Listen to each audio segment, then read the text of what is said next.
car. Tuning in isn't just about silence, it's about alignment.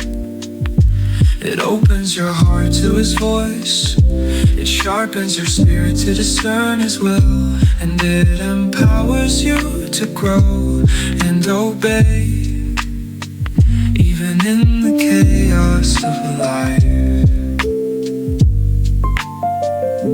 Obedience fuels courage, obedience creates impact. When we tune into God, our actions ripple through this world, creating real change. Speak, Lord, for your servant is listening. So take time to tune in. Listen deeply to the one who calls you.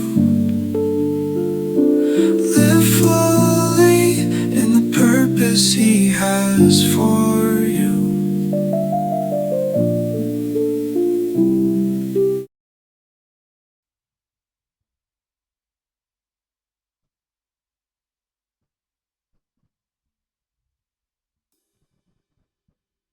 Shalom, selamat pagi jemaat yang dikasihi Tuhan Yesus.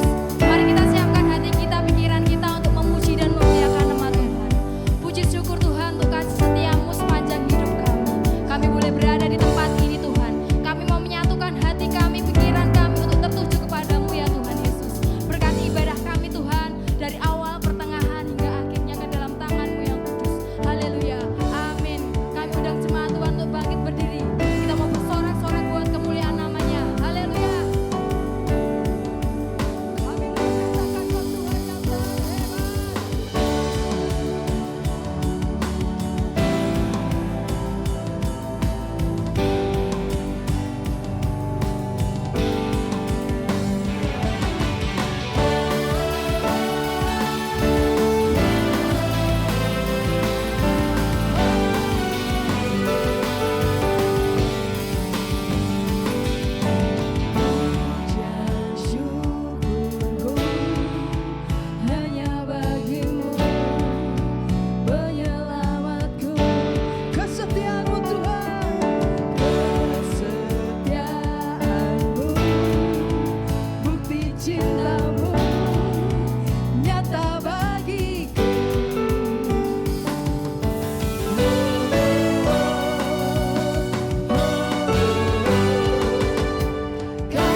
kita buat lebih lagi. Kita masuk dalam hadirat Tuhan. Kita angkat pujian, kita angkat syukur kita atas hidup yang Tuhan berikan.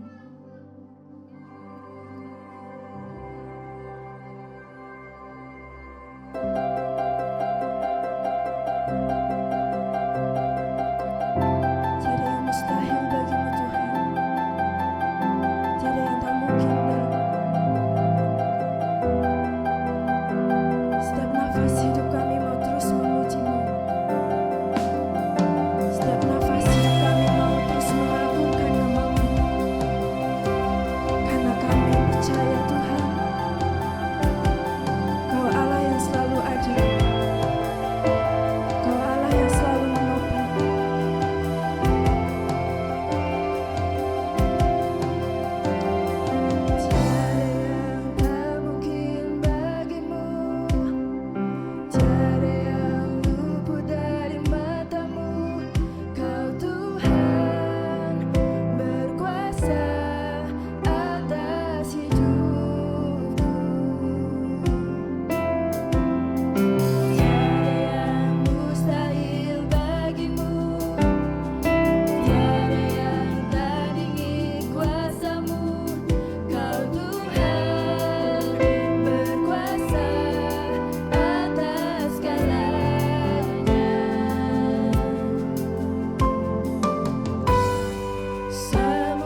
hembusan nafas kami Tuhan, dalam setiap tarikan nafas kami Bapa, kami menyatakan syukur kami kepadamu pagi hari ini.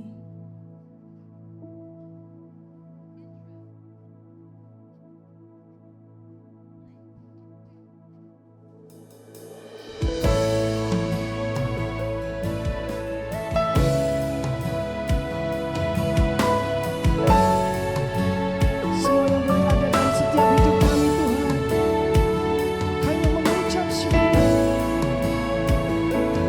Kami mau terus kagumi perbuatan-Mu Tuhan.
umatmu pagi hari ini. lebih dalam dari Ini kerinduan semua yang umatmu ku pagi hari ini, Yesus.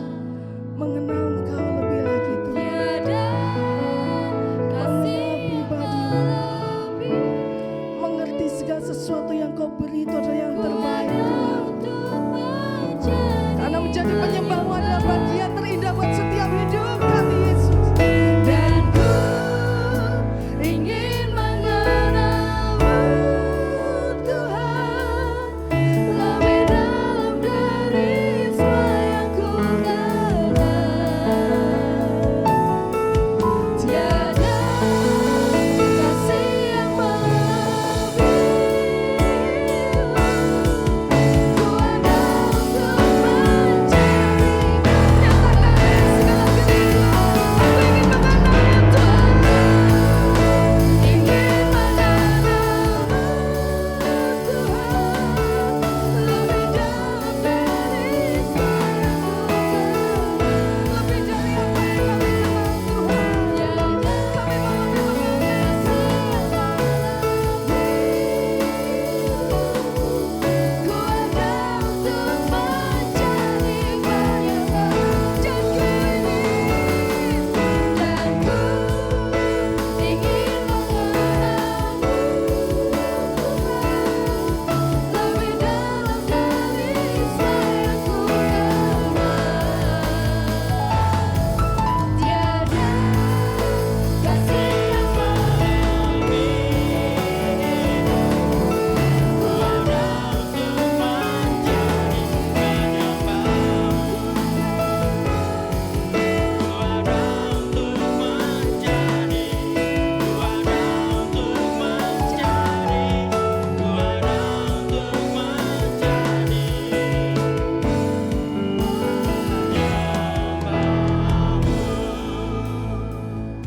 Segala puji syukur hanya bagi nama-Mu Bapa. Kami sangat mengucap syukur selalu di mana kasih karunia-Mu begitu besar dan melimpah-limpah pada hidup kami. Kami bukan manusia yang harusnya kena murka karena Engkau, karena kami adalah manusia yang berdosa. Engkau tidak melihat kekurangan kami, Engkau gak melihat kegagalan kami. Kami sangat mengucap syukur Bapa. Kami diajari untuk lebih lagi mengenalkan Engkau, lebih lagi mengenalkan karakter-karakter-Mu Tuhan, pernyataan-Mu dalam kitab suci. Kami untuk belajar lagi lebih dan lebih. Tuhan, berkatilah hamba-Mu dapat berkata-kata dalam tuntunan oleh Roh Kudus-Mu Tuhan. Bukan hamba-Mu yang berkata-kata, tapi Roh Kudus-Mu yang pelan-pelan atau dengan lembut untuk menjamah hati kami semua Tuhan. Kami percaya Tuhan, firman-Mu pada pagi hari ini dapat memberikan kami keteguhan hati, dapat memberikan kami iman yang berasal daripada Engkau, iman yang benar-benar sungguh-sungguh percaya dan taat kepadamu Tuhan. Saya percaya Tuhan Kau memberkati, dan dalam nama Tuhan Yesus Kristus, haleluya, amin. Silakan duduk.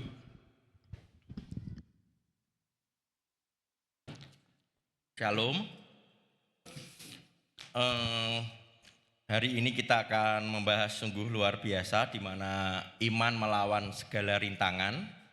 Bapak Ibu mungkin sudah sering dengar kata iman, tapi kita akan belajar, di mana kita akan belajar dari pasal 11 surat Ibrani. Mungkin kalau yang baca Alkitab sudah hafal, ini luar biasa di pasal 11, di mana surat Ibrani adalah surat kiriman atau surat umum. Termasuk surat umum itu yang paling luar biasa menurut sudut pandang saya saat ini, karena saya juga baru belajar sampai 2 Petrus, yang Yohanes belum. Tapi di Ibrani sungguh luar biasa, makanya saya juga ingin berbagi kita. Surat Ibrani ini untuk orang-orang Ibrani, di mana mereka adalah orang Yahudi yang sudah dididik. Berarti kitab perjanjian lamanya itu dia sangat baik, dan sekaligus ini ada orang-orang yang sudah dengar Injil. Berarti dia juga, orang-orang Yahudinya ini juga bahkan menerima kebenaran Injil dengan setia. Iman nama anak saya, Faith.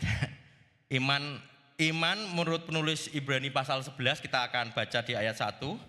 Iman adalah dasar dari segala sesuatu yang kita harapkan, bukti dari segala sesuatu yang tidak kita lihat. Berarti iman secara tidak langsung buktinya segala sesuatu yang tidak kita lihat. tapi kita berharap pasti. Ayat 2, sebab oleh imanlah telah diberikan kesaksian kepada nenek moyang. Pasal 11 ini banyak sekali kesaksian yang baik, di mana oleh iman orang-orang kudus di dalam perjanjian lama, jadi adalah teladan yang baik, berarti bisa membuat sebagai gambaran yang baik juga buat kita, menunjukkan kepada kita gimana kita harus hidup dengan iman. Pasal 11 ini juga kalau Bapak Ibu baca dari awal ada Habel, Henok, Nuh, Abraham, Sarah, Ishak, Musa dan seterusnya. Di ayat 31 pernah saya bahas khotbah juga yaitu Rahab.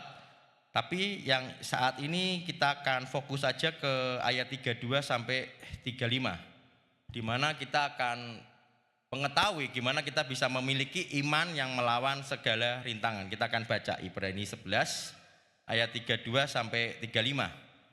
Ayat 32, dan apakah lagi yang harus aku sebut, sebab aku akan kekurangan waktu.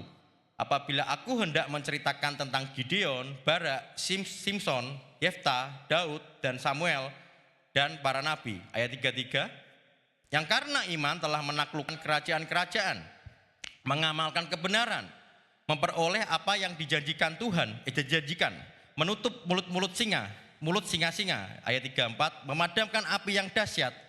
Mereka telah luput dari mata pedang, telah beroleh kekuatan dalam kelemahan, telah menjadi kuat dalam perperangan, dan telah memukul mundur pasukan-pasukan tentara asing. Ayat terakhir, 35. Ibu-ibu telah menerima kembali orang-orangnya yang telah mati sebab dibangkitkan. Tetapi orang-orang lain membiarkan dirinya disiksa dan tidak mau menerima pembebasan supaya mereka beroleh kebangkitan yang lebih baik. Dari 4 ayat ini nanti kita akan bahas perjanjian lamanya banyak, tapi kita iklan-iklan dikit aja ya. Jadi betapapun mereka itu sulit melalui perjuangan-perjuangan, tetapi mereka tetap hidup melalui iman. Karena Tuhan itu memperhitungkan bukan dari perbuatan kita, tapi dari iman kita. Dari iman kita bagaimana? Berarti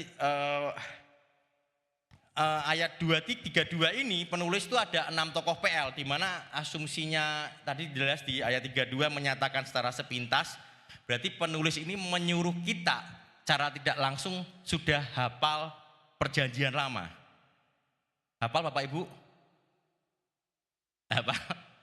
Hafal ya? Belum. Nanti kita 6 orang ini dalam rentang waktu dari kitab Hakim-Hakim, Raja-Raja awal, 4 orang pertama dari kitab Hakim-Hakim tadi, 2 orang terakhir dari Daud dan Samuel dalam kitab Samuel, Raja-Raja, Tawarik, dan para nabi dari Elia sampai Elisa, Yesaya, Yeremia sampai kitab terakhir PL. Wow, menyakup banyak aja, berarti 4 dari ayat 32 sampai 35 aja sudah banyak. 4 orang yang pertama tadi siapa Bapak Ibu? 32, coba ayat 32.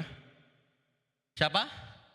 Gideon, Barak, Simson, dan Yefta. Itu di Hakim-Hakim. Hakim-Hakim ini bukan hakim-hakim yang kita maksud dengan zaman sekarang ya. Hakim-hakim zaman sekarang itu kan yang duduk di ruang sidang, habis itu mendakwa sesuatu, memutuskan sesuatu. Beda loh ya kalau hakim-hakim zamannya kitab ini. Hakim-hakim itu adalah panglima perang, seorang nabiah, yaitu seorang pembebas, di mana ditunjuk langsung, dipilih langsung oleh Allah untuk melalui panggilan ilahi. Berarti Tuhan yang mengutus untuk membebaskan umat-umat Israel pada zaman dulu ditindas oleh musuh-musuh. Musuhnya bukan cuma bangsa 1-2, tapi banyak bangsa-bangsa dan bukan cuma dalam waktu pendek, kadang ada yang dalam waktu lama. Ya, cuma kalau di perjanjian baru jelas pembebas kita siapa yang lebih besar? Yesus Kristus. Oke, tokoh-tokoh di pasal 11 kira-kira, kalau Bapak Ibu bisa dibaca sendiri di atasnya, kira-kira ini tokoh-tokoh yang luar biasa enggak? Luar biasa, tapi mereka tidak sempurna. Mereka tidak sempurna, terutama para hakim. Kalau Bapak Ibu baca dari hakim-hakim pertama sampai itu, wah banyak sekali perilaku-perilaku aneh, misalnya penipuan, kebejatan. Habis itu setiap hakim atau pembebas ini adalah orang berdosa. Nanti akan saya bahas satu-satu dikit. Namun ketika mereka menjalankan iman yang benar, mereka dapat dipakai Allah untuk dibenarkan karena iman mereka. Berarti penulis tidak mengatakan tirulah tokoh-tokoh pasal 11 ini. Tapi ini adalah beberapa contoh, ini adalah galeri iman yang benar, ini adalah pahlawan iman yang benar. Sebagai tokoh, ini kita memiliki iman, kita harus bagaimana kita memiliki iman. Dan apa yang mereka lakukan melalui iman. Ayat 33 tadi dikatakan, ya karena iman melakukan beberapa hal. Misalkan menaklukkan kerajaan-kerajaan, mengamalkan kebenaran atau keadilan, memperoleh apa yang dijanjikan Tuhan, menutup mulut-mulut singa. Gideon dipanggil Tuhan untuk membebaskan Israel dari penindasan orang siapa?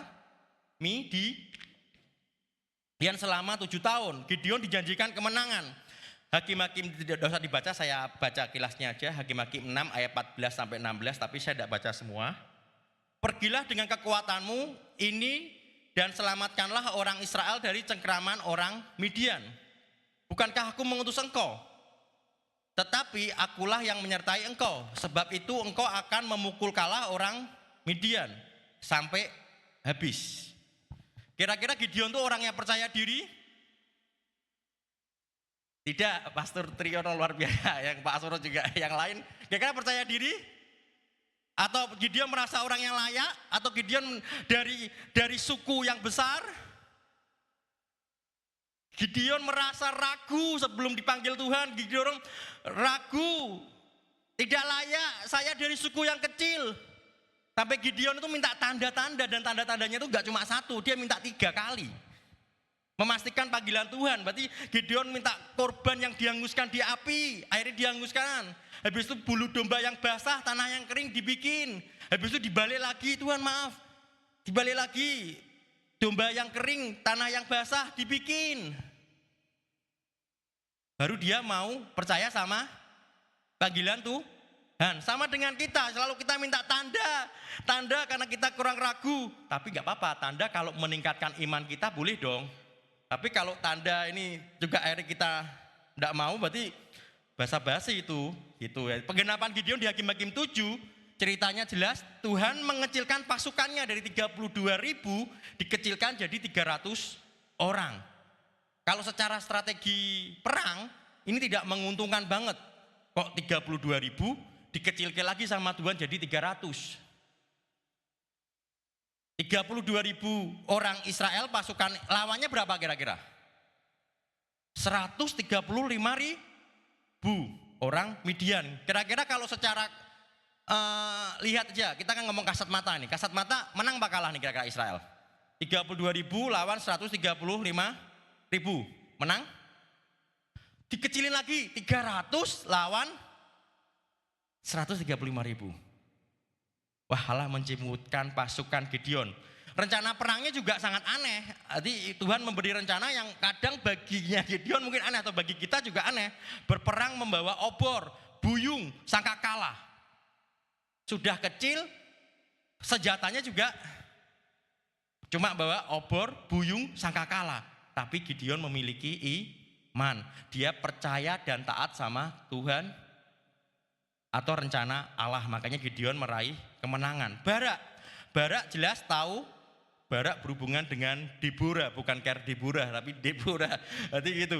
Barak adalah pemimpin militer Israel, rekan seperjuangan Deborah melawan Sisera, panglima tentara Kanaan. Berarti tadi bangsa Midian, orang Midian, sekarang Kanaan yang menindas Israel lebih lama lagi selama 20 tahun. Barak dijanjikan kemenangan di Hakim-Hakim 4 ayat 6-7. Bukankah Tuhan Allah Israel memerintahkan demikian? Majulah bergerak menuju Gunung Tabor. Aku akan menggerakkan Sisera ke sungai Kison dan aku akan menyerahkan dia ke dalam tanganmu. Akhirnya jadi kemenangan. Akhirnya juga menguasai Yabin Raja Kanaan di Hakim-Hakim 4 ayat 23-24. Yang ini yang saya juga baru tahu selama membaca Perjanjian Lama, Yeftah. Ini siapa yang tahu ceritanya Yeftah? Yeftah ini dari keluarga yang tertolak. Yeftah ibunya seorang pelacur. Bapaknya seorang Gilead. Dia seorang hakim Israel, pemimpin militer yang dipakai Tuhan untuk membebaskan Israel dari ancaman bangsa Amon. Yefta cacat secara sosial, di mana ibunya tadi seorang pelacur, dia tumbuh dengan iman yang di tengah penolakan keluarga. Dia diusir dari keluarganya awalnya. Dia terbuang di tanah Top, bersama dia memimpin orang-orang. Tanah Top itu orang-orang pinggilan atau orang-orang petualangan. Berarti dia imannya itu tumbuh di tengah penolakan keluarganya. Dia awalnya ditolak, tapi akhirnya para tua-tua Gilead memanggil dia, dan roh Tuhan juga turun, di mana iman Gilead ini merespon panggilan Tuhan. Roh Tuhan turun menguatkan imannya. Yang salahnya adalah Yefta bernasar ceroboh. Berarti dia ceroboh, akhirnya mengorbankan anaknya perempuan. Berarti kalau saya pulang dari perang, nanti orang yang keluar dari pintu pertama itu yang akan saya korbankan sama Allah. Jauh zaman dulu soalnya untuk kita apa itu harus ada korban. Misalkan kita berdoa juga harus ada korban kalau zaman dulu. Berarti mengorbankan. Tapi ternyata yang dikorbankan itu adalah yang keluar pertama adalah anaknya perempuan yang masih gadis. Strategi perangnya Yefta juga diplomasi. Sebelumnya dia kirim-kirim orang untuk menjelaskan Allah kita ini.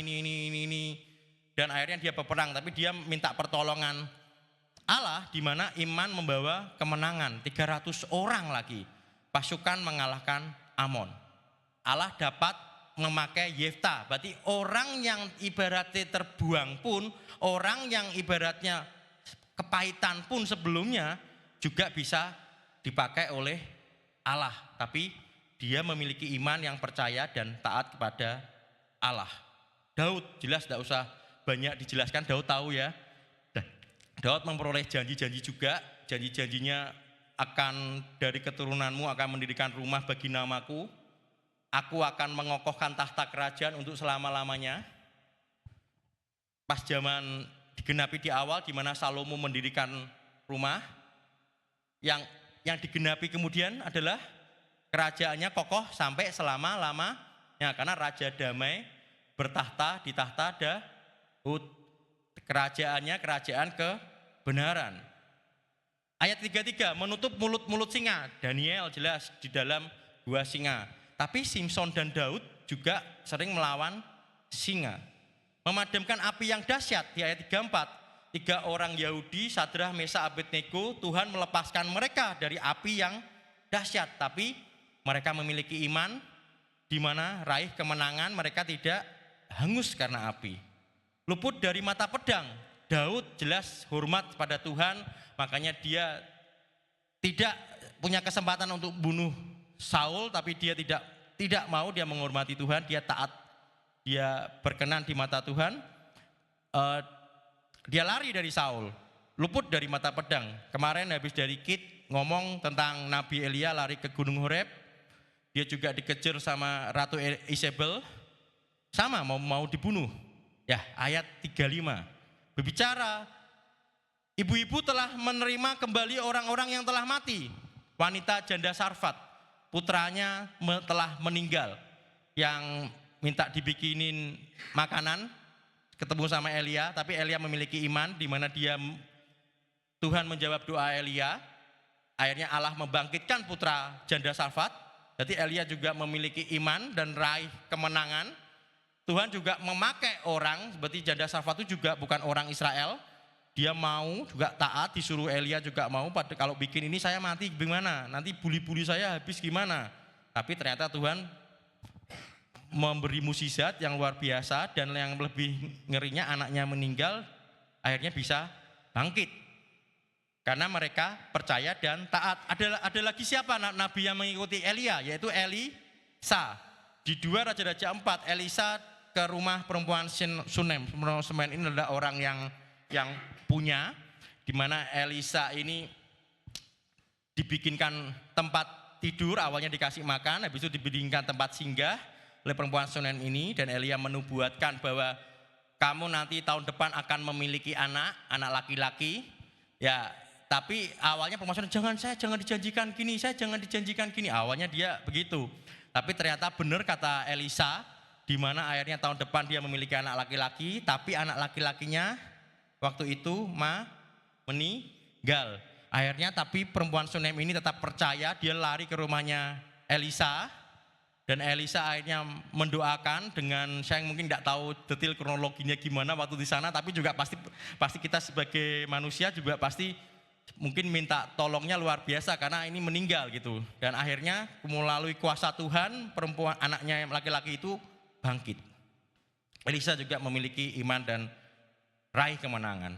Tetapi orang-orang lain membiarkan dirinya disiksa dan tidak mau menerima pembebasan. Supaya apa? Supaya mereka beroleh kebangkitan yang lebih baik.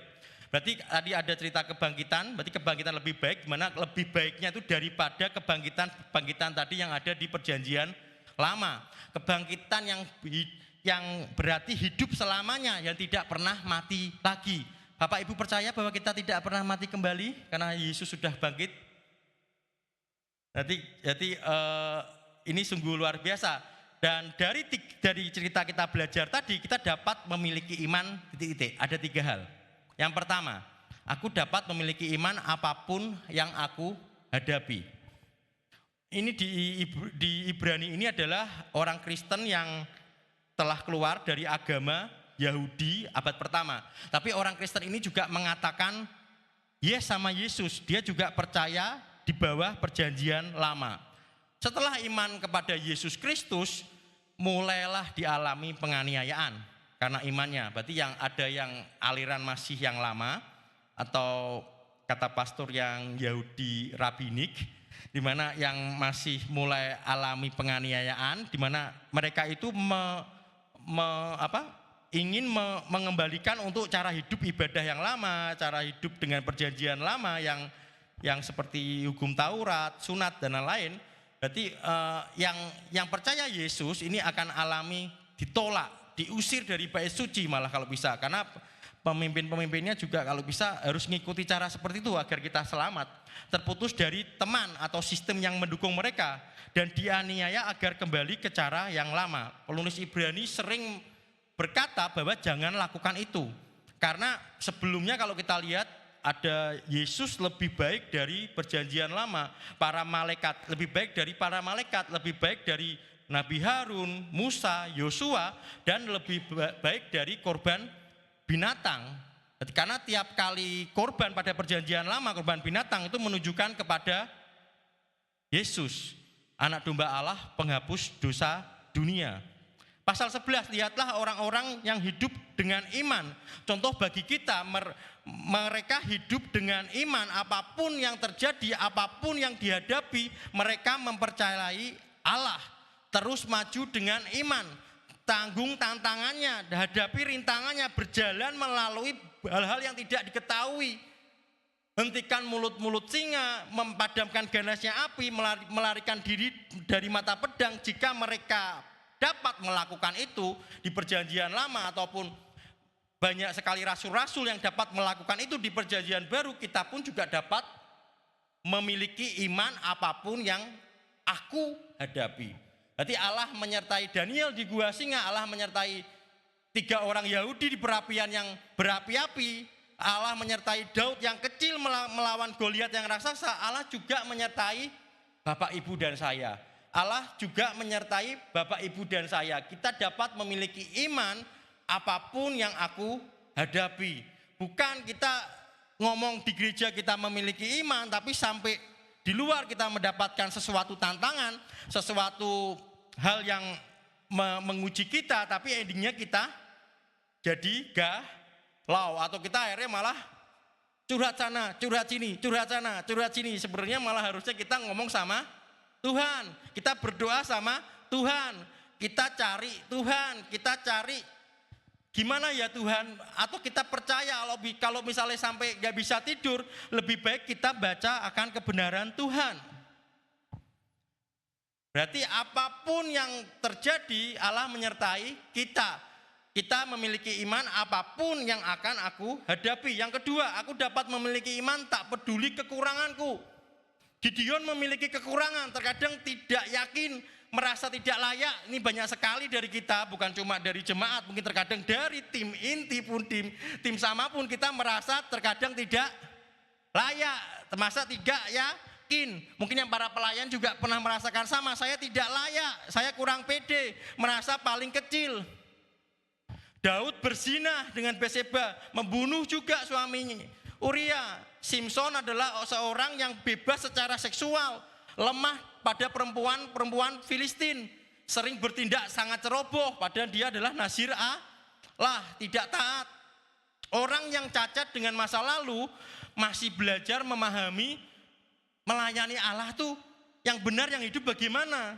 Kita merasa diri kita lemah, tapi ingat dari kelemahan mereka menjadi kuat. Allah bekerja dengan cara yang sama dalam hidup kita agar kita dapat memiliki iman. Terlepas dari kekurangan kita, kelemahan kita. Karena yang membuat kuat bukan perbuatan kita, yang membuat kuat bukan cara kita, yang membuat kuat bukan rencana kita, tapi yang membuat kuat adalah Tuhan. Di saat kita mengalami kelemahan, jangan hidup dalam dosa. Jangan hidup dalam dosa. Tapi tidak bisa Mas Agung, saya jatuh lagi menjadi hamba dosa. Saya sudah dibaptis, saya sudah percaya sama Tuhan, saya sudah lahir baru, tapi saya masih jatuh lagi dan hidup dalam dosa. Saya menjadi hamba dosa. Tidak usah lihat kayak Daud membunuh, kalau berzina, kita aja berpikiran kotor atau kita berbohong kecil aja kita sudah dosa. Kita mulai menghakimi orang secara kecil aja kita juga sudah dosa. Orang percaya kita bahwa kita sebagai hamba dosa, apa kita percaya bahwa kita ditolong kasih karunia Tuhan melimpah-limpah pada hidup kita. Orang percaya hidup baru bersama dengan Kristus. Kita akan buka surat Roma di mana pasal 6 orang Yahudi berkata, jadi boleh ya kita berbuat dosa lebih banyak supaya kita mendapatkan kasih karunia lebih besar. Karena kamu sudah dapat kasih karunia Tuhan, kasih karunia Tuhan itu murah loh. Jangan nganggap kasih karunia itu mudah. Oke lah, aku berbuat dosa, aku minta ampun, selesai. Aku berbuat dosa, aku minta ampun, selesai. Apakah gitu Bapak Ibu? Sampai orang Yahudi juga ngomong, jadi boleh ya kita berdosa lebih banyak supaya mendapatkan kasih karunia lebih besar. Roma 6 ayat 2 kita baca, Paulus menjawab gimana? Sekali-kali tidak. Bukankah kita telah mati bagi dosa, bagaimana kita masih dapat hidup di dalamnya? Roma 6 ayat 6-8, karena kita tahu bahwa manusia lama kita telah turut disalibkan supaya tubuh dosa kita hilang kuasanya. Agar jangan kita menghambakan diri lagi kepada dosa, ayat 7, sebab siapa yang telah mati, ia telah bebas dari dosa. Ayat 8, jadi jika kita telah mati dengan Kristus, kita percaya bahwa kita akan hidup juga dengan Dia. Ayat 12, sebab itu hendaklah dosa jangan berkuasa lagi di dalam tubuhmu yang fana, supaya kamu jangan lagi menuruti keinginannya. Ayat 14, sebab kamu tidak akan dikuasai lagi oleh dosa karena kamu tidak berada di bawah hukum Taurat, tetapi di bawah kasih karunia. Dosa itu bukan masalah cuma yang produknya, misalkan membunuh, berzina, mencuri, berkata-kata kotor, ataupun menghakimi orang, bukan dalam segi cuma produknya. Yang dipatahkan Yesus adalah kuasanya. Kuasa dosa dipatahkan oleh kematian Yesus di kayu salib. Bapak Ibu percaya? Kuasa dosa hilang, otomatis kuasa dosa dipatahkan, kuasa dosa hilang, tidak memperhambakan diri kepada dosa. Dulu, sekarang, sampai selama-lamanya. Tuntas Tuhan. Tidak mungkin Tuhan setengah-setengah. Tuhan tuntas. Dulu, sekarang, dan selama-lamanya. Jadi manusia tidak boleh memperoleh kemenangan atas dosa. Dan melaksanakan kebiasaan atau berbuat baik mungkin, atau melaksanakan hukum Taurat, perbuatan baik apapun, dosa tidak dapat dijadikan, tidak dapat dikalahkan walaupun kita melakukan berbuat sebaik mungkin. Walaupun saya janji saya mau melayani Tuhan, walaupun saya mau gini, dosa tidak akan dapat dikalahkan kalau kita masih di bawah hukum Taurat dan perbuatan-perbuatan baik, bahwa kita bisa mengalahkan dosa ini. Tapi yang bisa mengalahkan dosa adalah jika kita berada di kasih karunia. Saat kita berdosa, kita mengaku dosa. Bukan cuma mengaku dosa saja, tapi kita menghadap Tuhan dengan benar-benar. Bedanya orang yang percaya sama orang yang belum percaya adalah ada yang merasa bahwa ini aku salah Tuhan. Ini aku salah Tuhan. Kita cepat-cepat berbalik sama Tuhan, kita cepat-cepat mengakui dan kita cepat-cepat minta ampun. Karena memang kita hidup masih di dalam dunia, kita masih dikelilingi oleh kuasa dosa. Tapi kita yakin dosa telah dipatahkan oleh kuasa Yesus mati di kayu salib. Berarti memang secara kasat mata kita nggak bisa lihat, tapi secara spiritual tetap Tuhan mematahkan kuasanya. Dan akhirnya kita bisa tidak terus jatuh dalam dosa. 1 Yohanes 1 ayat 9, jika kita mengaku dosa kita, maka ia adalah setia dan adil, sehingga ia akan mengampuni segala dosa kita dan menyucikan kita dari segala kejahatan. Tuhan tidak pernah merancangkan kejahatan. Tuhan selalu ingin agar kita tetap di dalam kasih karunia-Nya. Tuhan ingin agar kita tetap menjadi yang mulia. Berarti sampai detik ini kenapa kok masih belum kiamat? Kenapa kok masih belum terjadi? Karena Tuhan masih menunggu agar semuanya bisa bertobat. Di Petrus berkata begitu. Berarti di saat kita masih diberi waktu, di saat kita masih diberi sampai detik ini masih bisa bernafas, berarti ibaratnya Tuhan masih memberi waktu. Karena Tuhan juga ingin kita tetap sama-sama bersama Dia di surga. Orang-orang percaya di perjanjian lama tidaklah sempurna, seperti Bapak dan Ibu dan saya tidaklah sempurna, tapi percaya bahwa Allah yang sempurna. Allah mencurahkan kasih karunia juga ke Daud ketika Daud berdosa, ketika Simson berdosa, dan Tuhan mengasihi kita tanpa memandang kekurangan kita. Tuhan ingin bekerja dalam hidup kita. Apapun kesalahan yang telah kita lakukan, kegagalan apapun, rasa malu apapun, rasa bersalah apapun yang memisahkan kita dari kasih Allah, akuilah dosa itu. Berbalilah kepada Kristus dan hidup dalam kemenangan. Karena pengampunan yang besar, sungguh luar biasa, kita harus mengakui kebebasan pengampunan ini. Berarti Allah akan berkenan tadi memakai orang-orang yang tahu bahwa mereka hancur. Tapi kalau kita merasa belum hancur, merasa kita masih aman kok, gini, aku nyaman kok, aku tahu itu, aku benar kok. Ya gimana agar kita bisa mengetahui kuasa Allah di dalam hidup kita, sedangkan kita masih merasa diri kita lebih hebat. Jadi kita dapat memiliki iman apapun yang aku hadapi tadi di pertama, kita dapat memiliki iman tak peduli kekurangan aku. Yang ketiga, aku dapat memiliki iman melihat masa depan. Orang-orang perjanjian lama hidup dengan iman tapi memandang masa depan. Percaya akan janji-janji Allah, menantikan penggenapan janji-janji itu dengan iman. Jadi segala sesuatunya mengarah pada Tuhan. Ayat 35, orang-orang percaya disiksa dan tidak menerima pembebasan. Berarti mempercayai, menantikan dengan iman masa depan ketika mereka akan memperoleh kebangkitan yang lebih baik. Berarti terkadang di hidup ataupun sebelum-sebelumnya juga itu mereka akan mengalami juga skenario terburuk. Mereka akan dibunuh, tubuhnya disiksa, dipukuli, dibunuh, dikubur, tetapi bukan akhir dari segalanya. Seperti kemarin anak youth sharing, jangan menyerah karena ini cuma ada di sini, tapi kita memiliki Roh Kudus. Walaupun kita yatim piatu, kita juga memiliki Roh Kudus.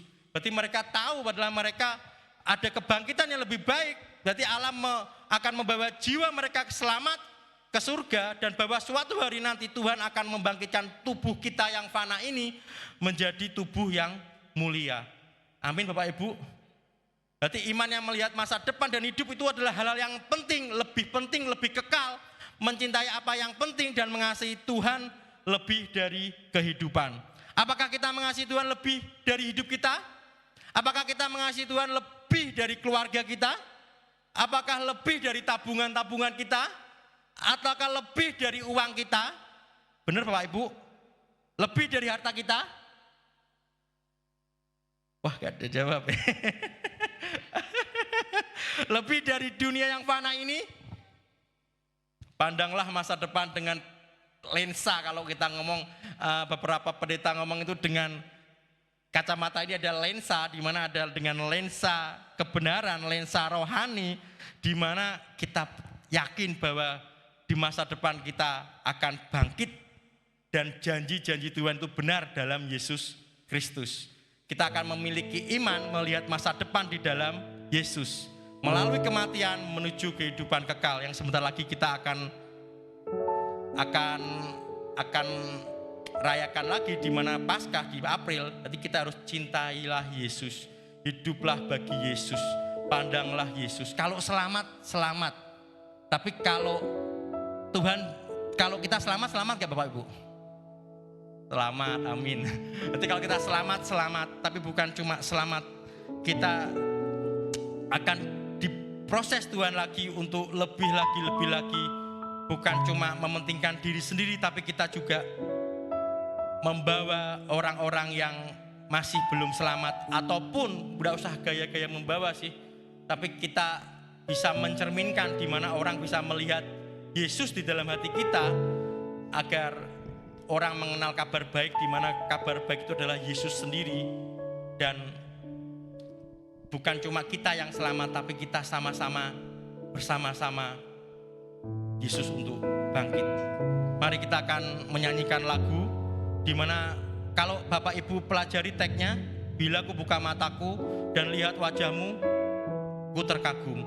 Bila ku lihat hidupku, hidup Bapak Ibu, hidup saya, dan karya tangannya Tuhan, ku tersanjung. Karena semua yang baik dalam hidup saya, hidup Bapak Ibu, karya siapa? Karya Tuhan. Dan kita diberi kesempatan yang baru. Mungkin saya nggak tahu pergumulan Bapak Ibu apa, mungkin saya juga nggak tahu hubungan Bapak Ibu dengan Tuhan bagaimana, tapi Tuhan selalu memberi kesempatan yang baru. Kita ingin lebih lagi mengenal Tuhan. Ini memang revenue yang sungguh luar biasa juga bagi saya. Saya lebih ingin mengenal Tuhan lebih dari semua yang ku kenal. Tiada kasih yang melebihimu. Karena saya usia 38 mungkin tahun ini, tiada kasih yang melebihimu untuk bisa membuat saya yang sebenarnya tidak layak sekali, tapi Tuhan layak-layakan. Bapak Ibu juga sama, tidak kasih yang melebihi siapapun yang mengasihi kita, baik yang di dunia ini, baik keluarga, baik teman-teman kita. Tapi kasih Tuhan lebih besar kepada Bapak Ibu, karena Tuhan tidak ingin menghukum Bapak Ibu. Tuhan ingin mengasihi Bapak Ibu lebih lagi. Tapi Tuhan juga ingin memproses kita dari kehidupan kita sampai detik ini. Jangan sampai kita sampai di usia yang senior pun, tapi kita masih belum juga mengenal akan Tuhan. Tapi Tuhan ingin agar waktu kita dari jam ke jam, dari menit ke menit, dari detik ke detik, agar kita lebih lagi mengenal akan kebenaran Tuhan. Kita lebih lagi datang kepada Tuhan. Kalau kita cuma lihat dunia yang fana ini, melihat perubahan-perubahan dunia, mungkin ada suatu pertumbuhan, memang ada beberapa yang pertumbuhan, tapi kita akan merasa kebosanan atau kekosongan di mana Tuhan, apa sih, kenapa saya begini? Tapi kita yakin bahwa kita akan diubahkan, diproses Tuhan, agar kita sampai Tuhan datang kedua kali, kita tidak merasa seperti pencuri. Tuhan tidak merasa kita merasa Tuhan seperti pencuri, karena di kitab kita berkata seperti pencuri di malam hari. Tapi kita berjaga-jaga selalu. Kita menerima Tuhan untuk datang kedua kali dengan sukacita, karena kita tahu akan kebenaran-kebenaran Tuhan, karena kita belajar lebih lagi mengenal. Karena pengetahuan yang salah akan dikalahkan dengan pengetahuan yang benar. Kita akan menyanyikan bersama-sama. Tanpa sequencer aja ya, langsung aja enggak apa. Yuk, Bapak Ibu bangkit berdiri. Bila ku buka mataku dan lihat wajahmu, ku terkagum. Bila ku lihat hidupku dan karya tanganmu, ku tersanjung karena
yang sungguh indah pada hidup kami. Bagaimana firman-Mu menghidupkan kami agar kami lebih lagi membangun iman kami. Lebih lagi kami tidak goyah Tuhan. Di mana tahun 2025 ini kami tidak tahu kepastian dalam hidup kami. Tapi kami punya kepastian di mana kami menyembah Allah yang benar. Kami mengetahui kebangkitan yang berasal daripada-Mu Tuhan yang telah mematahkan kuasa dosa dalam hidup kami. Kami yakin dan percaya Bapa, kalau kami tetap bersandar, kami tetap berpegang, kami tetap di dalam kuasa-Mu Tuhan, kami tidak akan dapat meraih kemenangan. Kami akan mendapatkan penggenapan janji-Mu pada hidup kami. Tuhan, kami tidak akan takut Tuhan, karena Engkau menyertai kami selalu. Engkau juga menyertai seperti tokoh-tokoh di perjanjian lama. Engkau juga menyertai kami Tuhan, sampai kami siap untuk datang. Kami setia dan berkenan agar kedatangan-Mu dua kali dapat kami sambut dengan sukacita yang melimpah. Kasih karunia-Mu Tuhan, kami hidup di bawah kasih karunia-Mu selalu. Di dalam nama Tuhan Yesus Kristus. Haleluya. Minggu depan saudara prioritaskan kita masuk ke perjamuan Tuhan tanggal 2 Maret.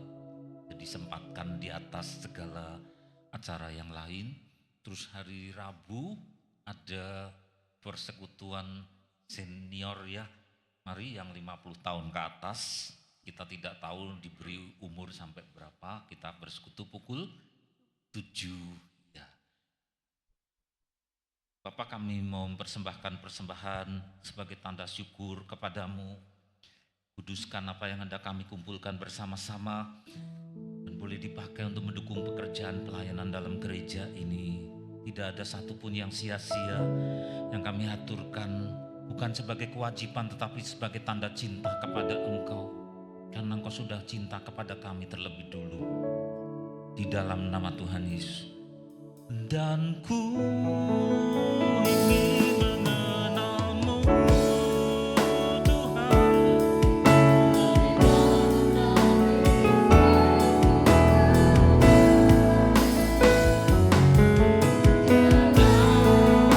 Kasih yang melebihimu, ku ada untuk menjadi penyembah dan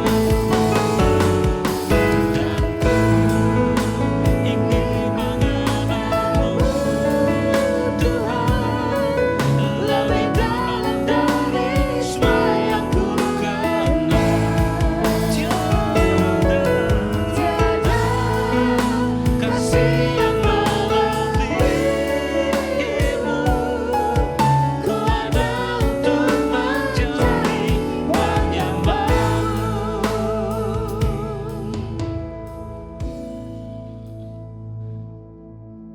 Engkau sudah memberkati kami dengan didikan-Mu, dengan firman-Mu. Berkati hamba-Mu yang sudah dengan taat memberikan hidupnya, memberikan waktunya, hatinya, sehingga di pagi hari ini kami boleh mendengarkan firman dari seorang anak-Mu yang Kau kasihi, yang sudah Engkau gerakkan hatinya untuk menyampaikan isi hati-Mu. Berkati hidupnya, berkati keluarganya, berkati pertumbuhan imannya di dalam Engkau, berkati pekerjaannya, terlebih lagi pelayanan pengutusan yang berasal daripada-Mu. Engkau belum selesai, Engkau akan menambah-nambahkan hikmat dari tempat maha tinggi oleh Roh Kudus.